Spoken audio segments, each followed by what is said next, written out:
क्या आपको पता है कि प्रोफेशनल ऑर्गेनाइजर्स एक सीक्रेट रूल यूज करते हैं जो किसी भी क्लटर्ड रूम को सिर्फ 15 मिनट्स में ऑर्गेनाइज कर देता है? इसे कहते हैं वन टच रूल। हर आइटम को सिर्फ एक बार टच करना।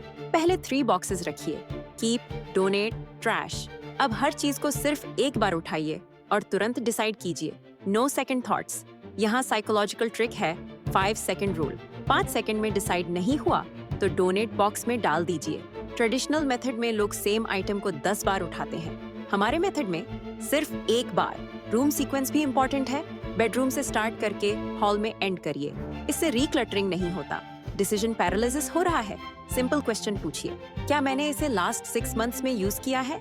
लॉन्ग टर्म मेंटेनेंस के लिए डेली 5 मिनट रूल फॉलो करिए। देखिए यह मैजिक, पूरा रूम 15 मिनट्स में कंप्लीटली ट्रांसफॉर्म। यह मेथड आपकी लाइफ चेंज कर देगा।